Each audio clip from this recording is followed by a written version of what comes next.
Awesome. So there's this saying, some people see the glass half full, some people see the glass half empty.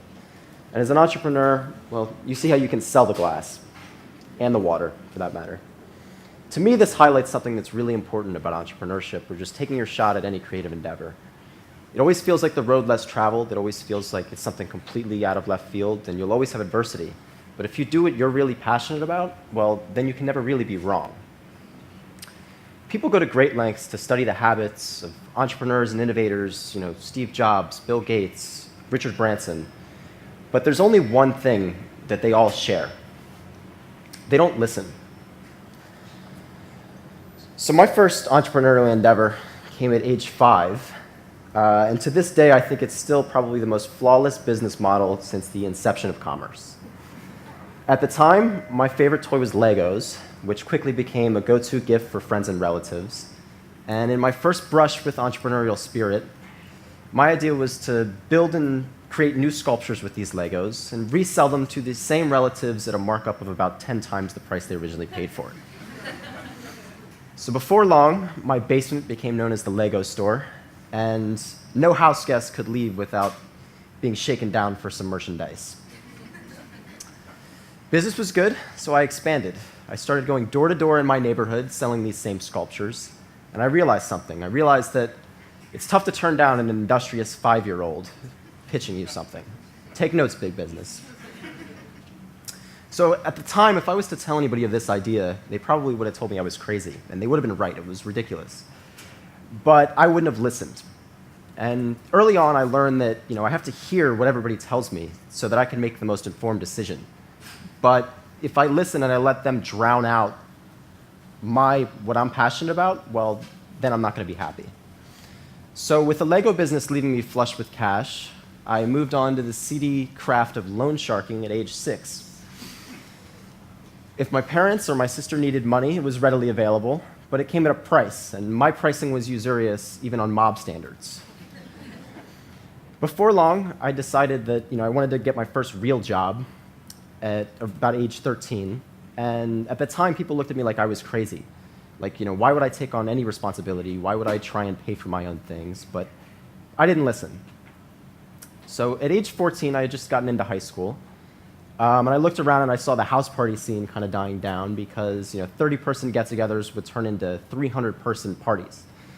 So that sort of dried up. So I did what any prepubescent entrepreneur would do. I pooled pretty much all of the money that I had earned previously and rented a venue, hired a DJ, and made room for those 300 adolescent revelers who were willing to pay $20 a head.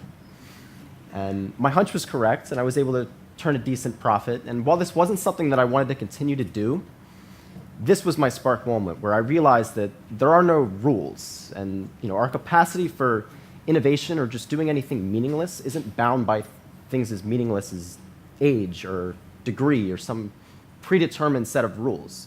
And if you listen to those rules, well, you're just limited by them. So a couple of years ago, a pair of entrepreneurs in startup mecca, Silicon Valley, decided to leave their established tech firms and go out on their own into a crowded space. In a post-Facebook and Twitter world, their idea was this. We're going to allow you to take pictures, edit them slightly, and share them with our users. And also, there's no revenue model. We have no plans on how we're going to monetize this. So if they were pitching this to you, what would you say? If it were me, they'd be leaving empty-handed. But they wouldn't have listened. And along the way, tons of people told them they were crazy and they were wrong. But they didn't listen, and they sold their business for $1 billion after just 2 years with 50 million users, 50 million people who believed in them the way they believed in the product. The moral of their story is this, is that they followed what they were passionate about, and they didn't let anybody else drown out their passion and pursue this mundane career.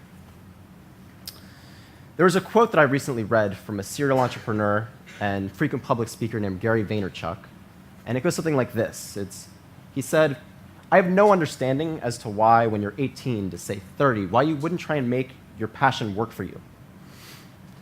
If you go to school and become a lawyer or do all of the things that everybody wants you to do, at what point is it too late? The question doesn't become what happens when you're 23, 25, 27, 40. The real question becomes what happens when you're 70? And you look back and you say, well, why didn't I try? And that's something that I don't think a lot of guidance counselors or teachers or even parents tend to consider. They're worried about your next 10 years. I'm worried about your last 10 years. When you look back and you say, well, why didn't I move to LA? Or why didn't I start a company? And that regret factor, well, that stings a lot more than just taking a shot. Because that's when you're really alive. So about a year ago, I found myself really unhappy. And everybody around me sort of had this idea of what I was supposed to do. And basically, I was supposed to drop everything and go to school. And work, forget about it. Starting your own company, all right, you're delusional. But I didn't listen. So the message that I want to get across today is this, that nobody knows what you're passionate about the way you do. So don't fall into the trap of molding your path to fit into somebody else's definition of success. Don't let the fear of being different trump the excitement of going after what you really want.